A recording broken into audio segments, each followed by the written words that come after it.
Well, welcome back into Dealing the Cards. This is our weekly Q&A episode on Fridays where we answer your questions submitted on YouTube, Twitter, in our Discord. Obviously, the state of the St. Louis Cardinals as of August 16th is pretty bleak. And so a lot of our questions today will deal with how on earth could the Cardinals fix their offense? Assuming the season goes poorly again, what does leadership look like? Is there a managerial change? What kinds of trades and players could they offload this offseason? How can they improve the farm system? And when will the Cardinals return to the playoffs, if not in 2024? I'll talk about all this and more on this weekly Q&A episode of Dealing the Cards. Hey, well, just want to start off by thanking you for joining us today. The support on the first two Q&As we've done has been awesome, and we just really wanted to provide another avenue for people to engage with the channel. And if you have questions and things you want us to process through, we're not claiming to be experts or anything, but we want to process through these same things with you as well. And so if you like this content, like the video, subscribe to the channel. If this is your first time joining us, we go live on Mondays and Wednesdays, and then we have this Q&A episode that kind of rotates who answers the questions each time. But it's a really fun way for us to interact with you all. And we really appreciate the support. But I'm just going to go ahead and jump right into it because there's a lot to talk about today, and I can talk a lot. So I don't want to take all of your time if you're trying to listen to it today. But I've kind of compiled the questions into categories. And so the first category you can see here is what can the Cardinals do to fix their offense? And I'll just kind of read for this category each of the questions that got submitted, and then I'll kind of address them all together. And so from Cinnamon Girl on Twitter, she said, "What do they need to do about the darn hitting? It seems like the players have improved and have been helped by current or former players rather than the coaching staff." Examples, she said, was Burley being helped by Matt Carpenter, VS2 by Matt Ledwig, Walker also being helped by the AAA staff, maybe Matt Ledwig or Ryan Ledwig as well. We don't know about that one necessarily. And then from Cap Clay on our Discord. So again, if you want to join our Discord, you can join the membership program by going. If you get to go into the YouTube browser version of YouTube, and then you can click join the membership. It's like $1 a month. You can join our Discord, and it's a great way to interact with some other awesome Cardinal fans who really just want to know and have great conversations about the team. And so Cap Clay said, I'm going to summarize his question or his thought, but he said in response to an article, I talked about how the Cardinals offense had been letting them down. He talked about Jeff Albert because in 2021, Jeff Albert was the hitting coach, and Tyler O'Neill had an OPS plus of 148. Dylan Carlson was 115. And then Turner Ward was hired to assist Jeff Albert. And after 2022, Jeff Albert left. Goldschmidt's career year was in 2022 when Jeff Albert was there. Arenado was a top 5 MVP candidate or top 3 MVP candidate. While these young bats in the system were coming up as well. Ever since then, it feels like everyone's been regressing. So what's the deal with Jeff Albert as a part of it as well? A lot of great questions. And so the Cap Clay first, the article you had referenced, the Cardinals are 44th all time out of like over 1,400 teams who have played since 1924. They're tied for they're 44th in average and slug with runners in scoring position. And then they're the 44th worst. So not 44th best. They're the 44th worst team. They're also the 14th worst team since 1924 out of 1,400 plus teams in OPS with runners in scoring position. And quite frankly, it's hard for me to know, like, all I can judge the Cardinals offense on is the results that we see and the information we get from others.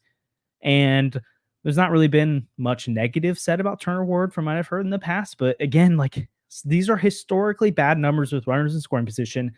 And runners in scoring position, is one of the few places you want to be the best possible at if you're a team, right? Like, it's great if you can do stuff with no runners on base, sure, but those singles, those doubles, those triples, those home runs mean more when there's a runner in scoring position. And so the Cardinals just do that at a historically bad pace right now.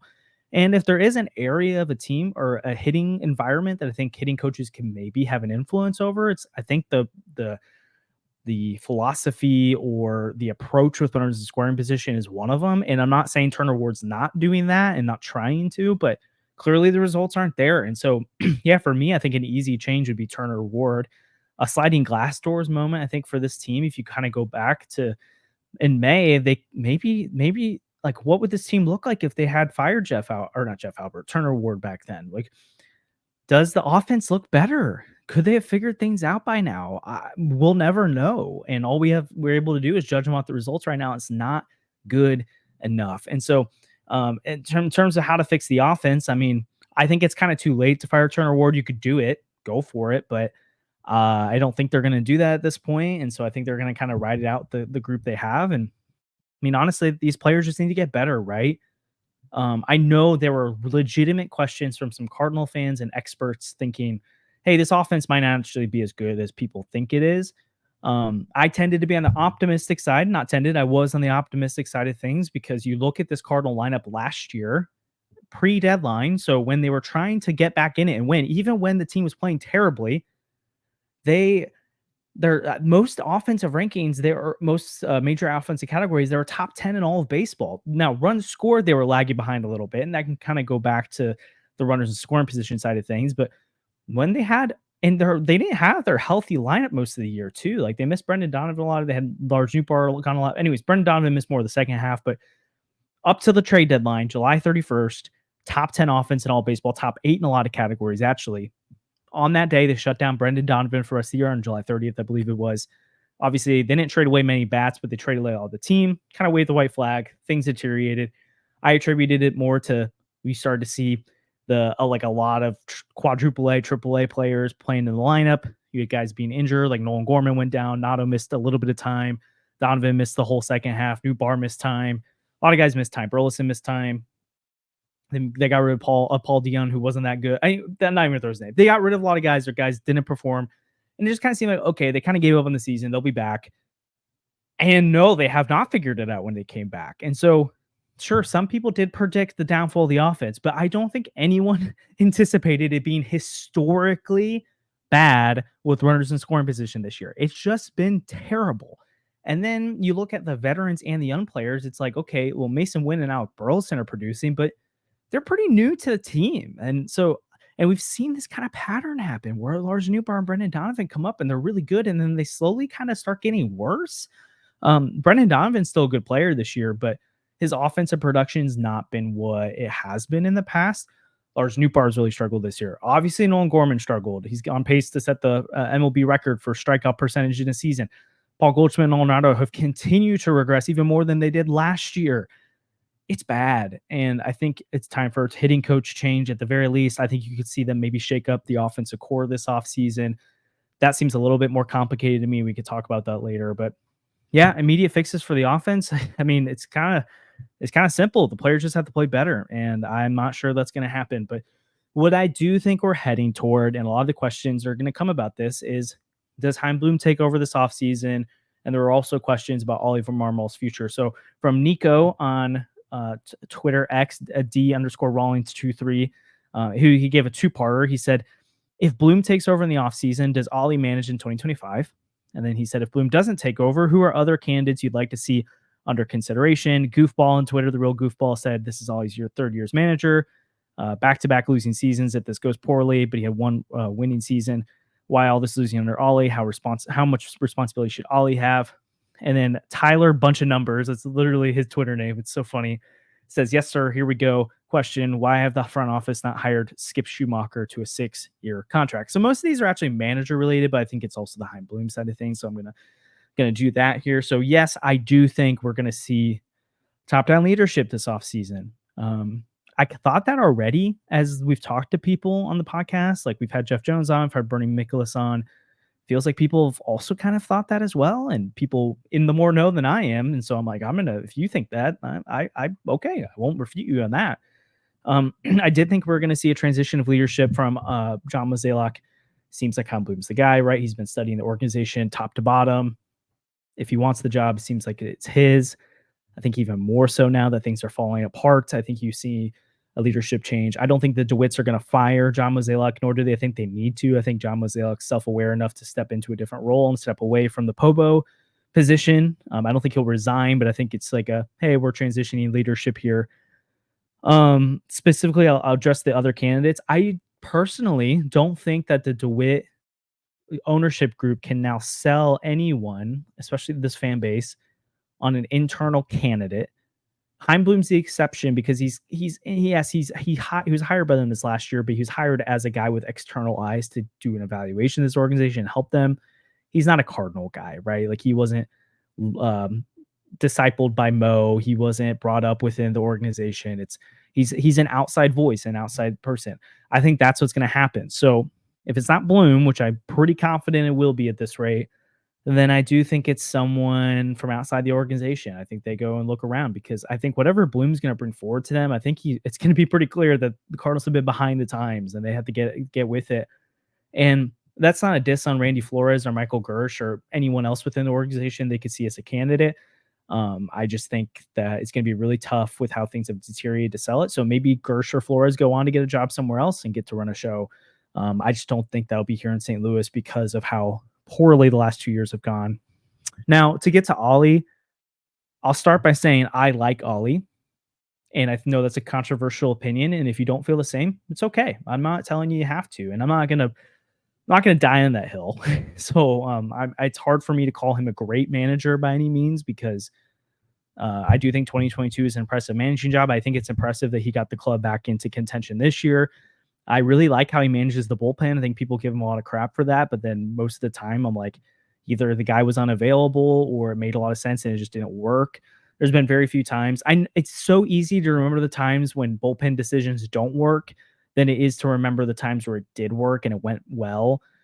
Every team can remember when their manager made a dumb, quote unquote, reliever decision. And I'm not saying always perfect with it, but I actually do think he manages a good bullpen. I know the Walker thing recently has been weird. And honestly, I don't know whose fault it is. It sounds like, I don't know. Is that John Mozeliak putting a player up in St. Louis that Ollie's like, hey, like, I wanted a right-handed bat, but Jordan Walker is not the guy for it right now. And we can agree to disagree on that with him, but I don't know. Like, it just, that whole situation feels weird. I don't think it's just Ollie saying, oh, yeah, I want to platoon Jordan Walker, but maybe it is. It seems like there should have been better communication there, but, and I would play Walker more. But, anyways, that's beside the point. There's things I disagree with Ollie on. He's not a perfect manager. I think he gets too much crap for the Tyler O'Neill stuff. For being honest, like, we can name one Tyler O'Neill, maybe two and Dylan Carlson players over the times that it seems like fans are like kind of frustrated with how they handled them. But for the most part, it's like, seems like guys seem to get along with Ollie pretty well. All that to say, I totally see why they would want to move on from this offseason potentially. If a Chaim Bloom takes over, is Ollie his guy? I think the advantage for Ollie here is that since Chaim's been a part of the organization this past year and studying it, he's not coming in completely fresh. Like, he is fresh eyes, but he's not like, oh, I have to make all these organization altering decisions in a matter of a few weeks. That could go for or against Ollie because Chaim could be like, hey, I've met Ollie this past year. I really enjoy him. I'm not going to commit to him. Like, I'm not going to give him another extension, but we'll see how it goes. Like, that could happen. Or Chaim could be like, yeah, I've seen Ollie's leadership, and I think we need a clean house here. Either thing could happen. And whatever they decide to do, I do not blame the Cardinals because it is a results-oriented business. Unfortunately for Ollie Marmol, even if some of the stuff isn't his fault or a lot of it isn't his fault, whatever you want to define it as, I put it more in the front office. But if you want to say Ollie's at fault here, it's totally okay. Regardless, 2 straight losing seasons. It's the first time since like 1956, 57 or 57, 58 that's happened for the Cardinals. It's this big change is going to have to come. So does Ollie keep his job? I'd support it. Am I going to die on that hill? No. So Skip Schumacher seems like a great candidate if they were to move on from Ollie, and I would say he's got to be candidate number 1. And maybe there's some other guys out there that some clubs or that the Cardinals would be interested in. But yeah, I do think it's a Chaim Bloom show and TBD on what Ollie's status would be. But I definitely think at the very least, there will be significant changes to the coaching staff, even if Ollie stays on board. And again, I don't blame the Cardinals for doing something like that because it has been that terrible of a season. Fans deserve more from the organization. And I just, yeah, it's rough. So before we continue on, I just want to thank 314 Sports Cards and Collectibles. They're another sponsor of this podcast, and they just do an excellent job. Again, they have sports cards on the sale there. So you can go if you're interested in collecting baseball, NFL, Pokemon cards, they do that as well. They buy and sell trading cards and trade as well. So I'm getting back into sports trading cards recently as well. It's super fun. I really like just checking out all the stuff that they have. They're really active on Instagram if you want to find stuff there, or if you want to go in person, 314 is located at 9640 Olive Boulevard in Olivet. Open 10 to 5 on Monday through Friday and 9 to 4 on Saturdays. Andrew just recently got a 2-way Mason Wing card from them, so definitely go check them out if you're interested at all. and buying, selling, or trading sports cards and collectibles or Pokemon cards as well. And one more sponsor I want to thank for this podcast is SeatGeek. You guys know SeatGeek, right? And if you haven't used SeatGeek before, well, good news for you. You can use code NewtNews to get $20 off your purchase if you want to go to a Dodgers game this weekend and see the Cardinals and whatever happens with that, or want to go to a different Cardinal game this year, or it doesn't have to be a Cardinal game. If you want to go see St. Louis FC, if you want to go to a concert, another kind of sporting event, if you can find the tickets on SeatGeek, you can use our code NewtNews and save $20 off your next purchase. So it does have to be for your first purchase on SeatGeek. But if you haven't used it before, we all love saving money and getting good deals on tickets. SeatGeek already has good deals on tickets, and you can save an additional $20 using the code NewtNews. So go check out SeatGeek for your next tickets. And go check out 314 Sports Cards Collectibles and let them know that Josh sent you. So we're going to continue on here with our conversation. A lot of great questions today. And again, if you want to submit questions for next week's episode, you can comment below in the YouTube video now. We usually post a tweet on Twitter or something like, or in our Discord, letting people know too. So you can let us know if you're in our Discord or if you're on Twitter, what you're thinking. But the next set of questions are all related to trades. So with the trades, we had some questions. I'll read them off from Twitter first and then kind of address them all together. But gotcha, user underscore 420, a bunch of other things. But thank you on Twitter, gotcha, with the smiley face, said, why wouldn't we cut both Mats and Michaelis after this year, not bring back Lynn as well? The rotation could be Gray, Fetty, Gibson, Palante, and McGreevy. And then another, this was a YouTube comment on our last video from Damac. Oh, that makes sense. 5136. Sometimes reading it on the fly, it's like, what is that? Damac.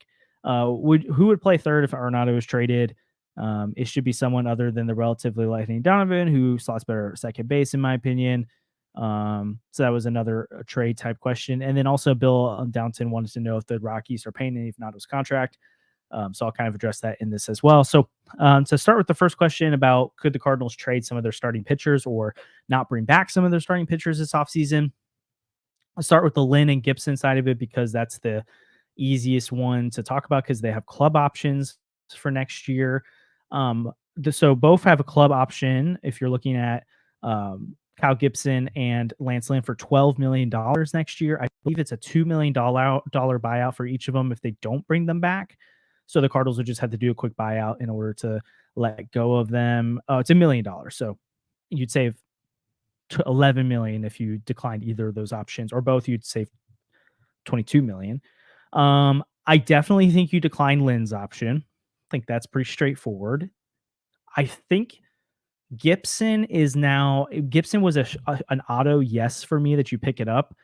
It's now a TBD. I want to see him pitch the rest of the way. I think if it keeps trending the wrong direction, you can decline it.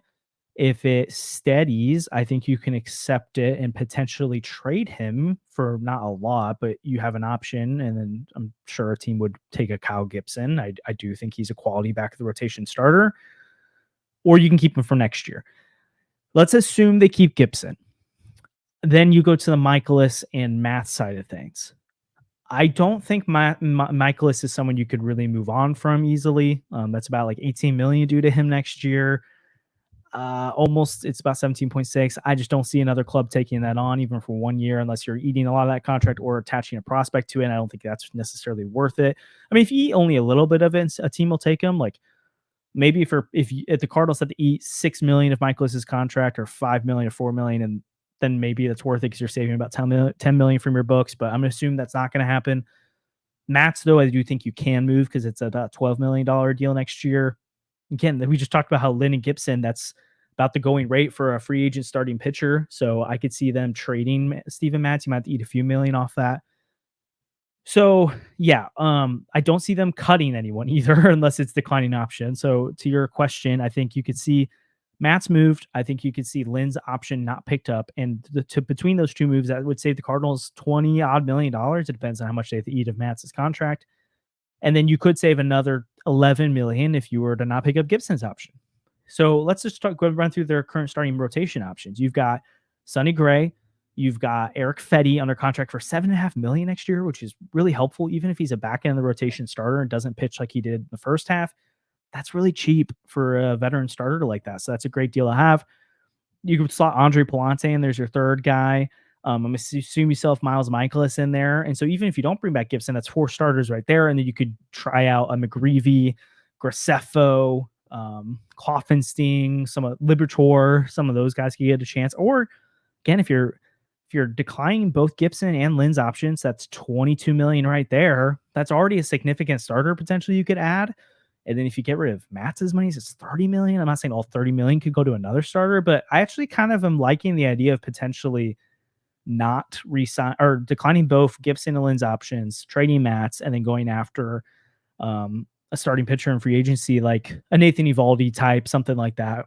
I'm not necessarily saying him, but like shoot a little higher this time. I think you could do that. Now, and also in that scenario, you're not necessarily looking to raise payroll if you do that either, because you're losing the Goldschmidt money, and then but you're upping Gray's contract, and you have arbitration going up. But let's say they decline both Lynn and Gibson's options, and they trade Matz, and they save up like $30 million, and they spend 23 of it on a really solid star, like a really good number two or another ace type thing. Like, okay, then I you don't actually have to raise a lot. You don't think you have to raise payroll to get that done either. So I think it's something interesting to consider. But yes, I think they could trade one of their starters this offseason and probably be Matz. I think they could decline the options of Lynn and Gibson. I think Lynn's super likely. Match trade TBD. Gibson, I think it's more likely they pick it up than not, but we'll see. As far as could they move on from Nolan Arenado, they could. Really depends on how this offseason or the season ends. Depends on how other teams view him.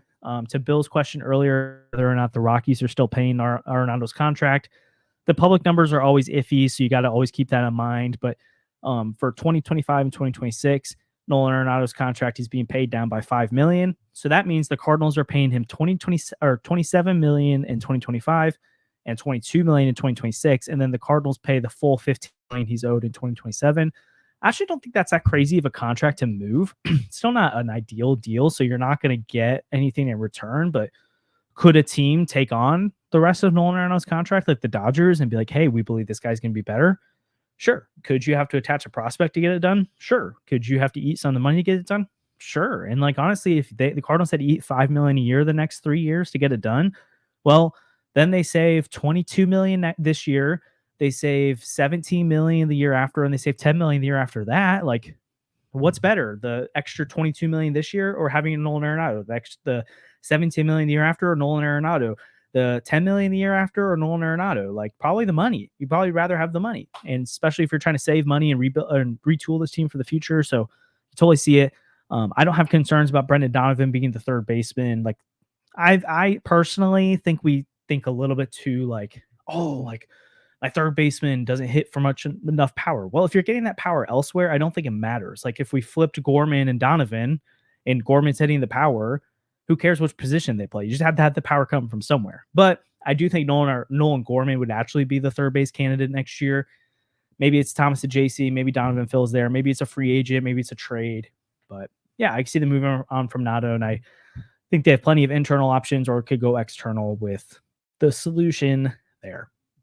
Okay, so the next few questions relate to the Cardinals farm system. So Cy Ingersoll, let me know if I said that incorrectly. I'd appreciate I see you on Twitter a lot in our comments and stuff, so I appreciate your support. But said it's rather clear that the farm system is lacking. What would you do to strengthen it or even better develop the guys we have? So a pro of Chaim Bloom potentially being the next Pobo is that he is kind of known for the player development side of things. His claim to fame is the Rays Way, the player development handbook with the Tampa Bay Rays that really helped innovate and revolutionize player development and allow the Rays on a bottom three payroll in all of baseball to continuously compete with the best teams in baseball. You do that in St. Louis with a bigger payroll and a better market, things could be really interesting. So is he the reason why Quinn Matthews is looking better this year? I don't know. Like we might, and Cooper Jerpy and people like that, like maybe like he could be influencing that kind of stuff. So I do think the development, specifically Cy, is where I'm kind of like, yeah, that's where they just need to get better, because I think they identified pretty good talent. I think maybe on the pitching side of things, they can kind of go with these lower ceiling profiles sometimes that are a little frustrating. So maybe they need to swing for offenses a little bit more like they did in 2020 when they went after Tim Kent's. But yeah, I think the development side of things, overhauling that process and that system, I think that's something that Chaim Bloom is already starting to do, but then also kind of giving a report to the DeWitts and John Mazalek about what he would do differently. And I think some clear ways to strengthen the farm system is A, if they end up missing the playoffs and they end up, like, depending on how badly they do, like, could have another top pick next year, which could be really helpful for this farm system. I mean, we just saw JJ Weatherholt's a top 20 prospect in all of baseball already upon being drafted. Love to get another guy like that in the system. So yeah, that's one way they could upgrade it. You could also see a Ryan Helsley trade this offseason to kind of up the farm system. I know, looking back, especially now that they're potentially going to be missing the playoffs or likely missing the playoffs, you would like to have capitalized on Ryan Helsley's value, but I understood why they didn't in the moment. But I still think a trade is, you could totally do that this offseason. Maybe Gibson has some trade value. Again, Arenado, I don't think he really gets prospects back for this point that are significant. I do think you could see a Lars Nootbaar, Nolan Gorman trade this offseason, but I think it's more to acquire like cost controlled MLB ready pitching than it would be to get prospects back. So there's some moves like that. I mean, if they really want to get like blow it up, you could trade Wilson Contreras or Sonny Gray, but I think those two guys are here to stay for a while. I think they would like them to help build a new culture here and lead. And I don't think they want to just totally bomb next year. I think you could see them be in the same range next year, but instead they're a young ascending team rather than the old declining team. So we'll see. And then user, it doesn't give a name. I think it's one of those where it hides your YouTube name. But someone asked on our YouTube comments over last Q&A, please cover the future for Matt Koperniak, and I'd love to do that. I just don't really see one, unfortunately, because there's so many left-handed bats in the Cardinals outfield. I mean, opportunity tends to find people. Injuries happen. Like, we never thought Michael Ciani was going to have to be used this year, and then he was great. So maybe the stars align for Koperniak to get a chance in St. Louis, but kind of doesn't feel like that's going to happen this year. Maybe 2025, depending on how the roster shakes out. But I'd love to see him get a chance somewhere. I have a hard time seeing how it's in St. Louis right now. So I'd love to hear people's thoughts on that, though. Last question we want to finish out with today. And again, if you enjoyed this episode or enjoyed the podcast in general, the channel, we'd love if you like the video. Again, this is actually my second time recording the video because my audio cut out last time. I didn't know. So sorry, Andrew. So I appreciate the like on it and sharing the video, because it took a long time to produce because I've filmed this twice now. And then also subscribe to the channel if you're interested in more Cardinals content. We really appreciate it. But last one's from Jeremy McMahon or Mick. Oh my gosh, I did this last time too. McCann. Tell me if I said it wrong. I would appreciate it. But I said on Twitter, how many years do you believe it will take for the Cardinals to make the postseason again? I think this is a really interesting question. It's why I wanted to finish with it. Okay, there is a chance it's this year. Not banking on it. I'm not telling you it will happen. I'm betting against it right now. They could make the playoffs right now, though. Assuming the Cardinals do not make the playoffs in 2024, I think they could make it in 2025. Now, not as a World Series contender necessarily, not as a favorite, but as like kind of what I thought they'd be this year, a team that can sneak in. Now, the profile will be different because I think they'd be more of a young team that's relying on some young pitching coming up, and the young core lineup that a lot of those guys need to bounce back and be better, and maybe they get some veteran additions, or they could have a Royals type offseason where they make a lot of signings and moves that are really interesting, or they could have a Boston Red Sox type offseason, right? Like, some of these teams were teams that none of us really had faith in this last year, or going into this year. But I mean, people were trendy picking the Royals and Red Sox, but like, I think the Cardinals can have an offseason like that where people are like, oh, man, I really like that. Those couple additions Chaim Bloom made. Like, it could be really interesting. Cardinals could be a sneaky playoff team. Like, so 2025, I think you could, but I'm not saying they should be favored necessarily. There's so much that has to happen. I cannot tell you what the offseason will look like yet. But I do think a more realistic, like a time frame that I'm like, oh yeah, this team should be aiming to be back is 2026 range. Because at that point, you're like year 3 of you're going into year 2 of arbitration for Nolan Gorman, Nootbaar, and Donovan. Walker's probably an arbitration guy by that point. Wynn and Burleson too. So like, your young core is kind of like, they're young still, but they're like edging closer till free agency. And you've got, by that point, you probably have Quinn Matthews and Tink Hens up. Might have JJ Weatherholt by then. Wilson Contreras, I think that's the last year of his contract. Sonny Gray, that's the last year of his contract, or maybe it'll be last year of Sonny Gray's. I think Wilson has one more year after that. I mean, again, who knows what kind of trades and free agent signings they could have made by that point. I think 2026 is a time where you can see this team make the playoffs again. 2026. So if they go the opposite direction, right?